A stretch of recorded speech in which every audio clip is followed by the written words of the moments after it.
অনেক দিন আগের কথা বলছি। আমি রমা। আমার তখন বছর 12 বয়স হবে। আমাদের বাড়িতে তখন মুরগির মাংস উঠত না, এমনকি মুরগির ডিমও উঠত না। আমরা হাঁসের ডিম খেতাম। তখন মুরগি বলতে দেশি মুরগি, এখনকার মতো পোলট্রি ব্রয়লার ওসব অতটা ওঠেনি। তার উপর আমরা হলাম গিয়ে ব্রাহ্মণ বংশ। তখন পাড়ায় অন্য জাতেরা মুরগির মাংস, পাখির মাংস সবই খেত। যে যার খাদ্য খাবে, তাতে কার কি বলার আছে। আমার বাবা অত কিছু মানতে চাইতো না, তার অত বাদ বিচার নেই। কিন্তু তার মা বউকে খুব ভয়। বউ তবু নরম মানুষ, কিন্তু মা মানে আমার ঠাকুমা। ঘরে নারায়ণ আছে, গোপাল আছে, এসব অনাচার সহ্য করবেন না। দিন রাত শুধু এই সব। বাবার খুব মুরগির মাংস খাওয়ার ইচ্ছা, কিন্তু কোনো মতেই বাড়িতে রান্না করা যাবে না। আবার বাইরে রান্না করে খেলেও ঠাকুমা যদি জানতে পারে, তো বাবাকে বাড়িতে ঢুকতে দেবে না। অন্যজনের বাড়িতে যে খরচা দিয়ে খাবে, সেটাও করবে না। কারণ বাবা একলা যে কোনো জিনিস খাবে তা নয়। তার ছেলে মেয়ে 2 ভাই, তাদের জন্য মন খারাপ করবে। বাবার ইচ্ছা, বাড়ির পিছনে ইট পেতে মাটির হাঁড়ি করে বেশি করে মাংস রান্না করবে, আর মা 1 হাঁড়ি ভাত রান্না করে কলা পাতায় ঢেলে দিয়ে আসবে। মাংসের মশলাপাতি, আদা রসুন পেঁয়াজ লঙ্কা হলুদ যা সব লাগে বেটে দেবে। কলা পাতায় সকলে খাবে। একবার যদি এই পদ্ধতি শুরু করতে পারে, তবে মাঝে মাঝেই সকলে আনন্দ করে খাবে। তাতে বাবার খুব আনন্দ হবে। বাবা কদিন ধরে দেখছি আমার মাকে কী সব গুজগুজ করে বলছে। না শোনার ভান করে শোনার ইচ্ছা নিয়ে কান পেতে কিছু কথা শুনলাম। বাবা মাকে বলছে, ঠাকুমা এবার পিসির বাড়ি গেলে মা যেন সব ব্যবস্থা করে দেয়। মা মুচকি হেসে বলছে, ঠিক আছে, তবে মা এলে সব বলে দেব। বাবা তখন বলে, এটা কি হলো? তুমি অঙ্গীকার করেছিলে স্বামীর সকল সময় পাশে থাকবে। মা বলে, আরে বাবা ঠিক আছে, অত ভাবতে হবে না। খাওয়ার পর গঙ্গায় স্নান করে ঘরে ঢুকবে, তাহলেই হবে, সব শুদ্ধ। বাবা খুব রসিক ছিল। মাকে বলল, তাই নাকি? কি বলি বলো তো? গঙ্গায় স্নান করার পর যদি বাড়িতে এসে মুরগিটা পেট থেকে ককর কক করে ডেকে ওঠে? মা বলল, আচ্ছা আচ্ছা, সব বুঝেছি। তবে শুদ্ধ হওয়ার আর একটা উপায় আছে। তোমরা মাংস দিয়ে ভাত খেয়ে যখন বাড়ি আসবে, তখন একেবারে গোয়াল ঘরে ঢুকে যাবে। বাবা বলে, কেন, আমরা কি সব মুরগি খেয়ে গরু হয়ে যাব? মা বলে, ইয়ার কি করো না তো। আমি শাঁখে করে তোমাদের মাথায় জল দেব, তাতেই হবে। গোল গঙ্গা সব শুদ্ধ। বাবা এবার সিরিয়াস হয়ে বলে, আসলে মাধুরী, ওসব কিছুই না। মানুষ মন্তুষ্টিতেই বিশ্বাসী। এরকম করার কোনো মানে নেই। মাকে সব বোঝাই না, মায়ের বয়স হয়েছে। কিন্তু তুমি এটা বোঝো না, আত্মা রেখে ধর্ম, তবে পিতৃকর্ম। দেখো মাধুরী, তোমারও যদি খেতে ইচ্ছা যায়, তাহলে তুমিও খেতে পারো। মা বলে, সত্যি তুমি পারো বটে। আর এটা জানবে, আমি চাই তোমরা মুরগির মাংস খাও। তোমরা তো আর কেউ ঠাকুরের পুজো করো না। মা যতদিন আছে তাকে আর কষ্ট দিতে চাই না। একদিন দেখবে সব একাকার হয়ে গেছে। আজ যখন খাবে বললে, আমি খুশি হয়েছি। খাবার জিনিস খাবে, তাতে বলার কি আছে। একদিন ঠাকুমা পিসির বাড়ি গেছে 1 সপ্তাহ থাকবে বলে। আমার বর্দা দিয়ে এলো। পিসির বাড়ি এই একটা গ্রাম পরে।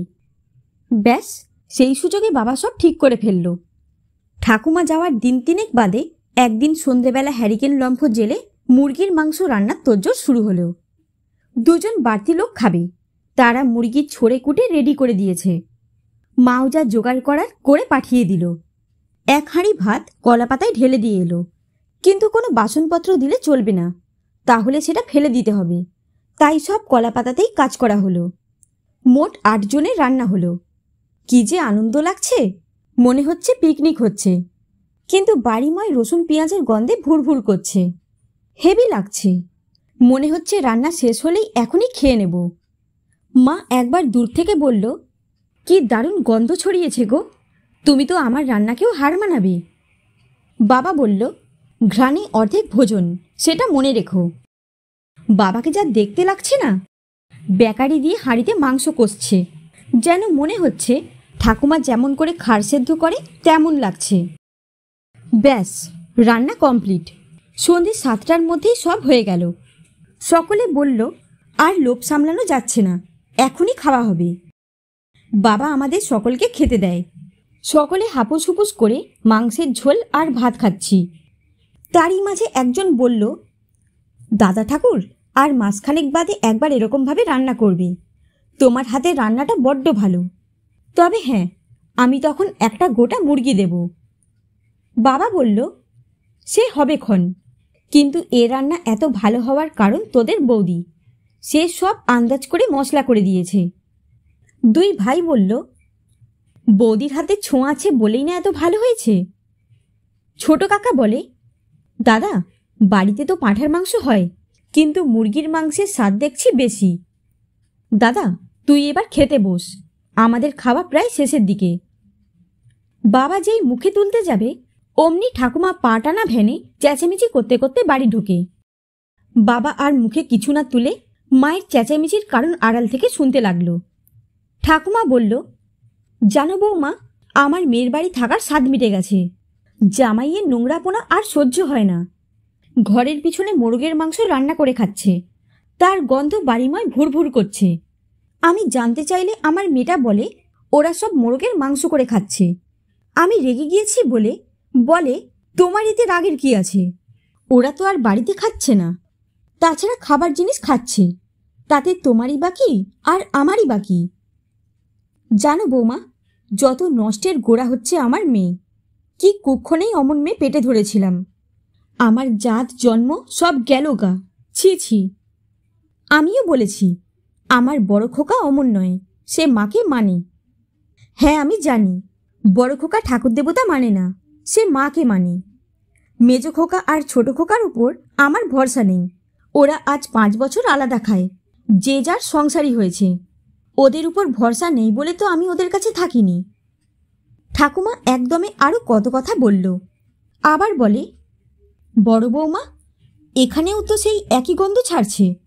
তাহলে কি আমার কাপড় চোপড়ে গন্ধ লেগে গেছে? কালই আমি খাড় সেদ্ধ করে দেব, কমলিকে বলে দেবে কেচে দিয়ে যাবে। তখন রাত্রি 8টা হবে। পুকুরে স্নান করে ঘরে ঢুকলো ঠাকুমা। বাবার 2 চোখে জল গড়িয়ে পড়ছে তার মায়ের বড় ছেলের উপর বিশ্বাস দেখে। বাবা মনে মনে খুব কষ্ট পেল, তা ভাষায় প্রকাশ করা যায় না। বাবা আর মাংস খেল না। অনেক দিন পরে ঠাকুমাও মারা গেছে। আস্তে আস্তে দিন বদলেছে। এখন প্রায় সবার ঘরে মুরগির মাংস উঠেছে। বলা বাহুল্য, আমাদের ঘরেও মুরগির মাংস রান্না হয়, তবে মা বাবা খায় না। তবে আমাদের খেতেও কোনো বাধা নিষেধ দেয়নি কখনো। বাবা সেদিনই মনে মনে প্রতিজ্ঞা করেছিল জীবনে আর মুরগির মাংস খাবে না।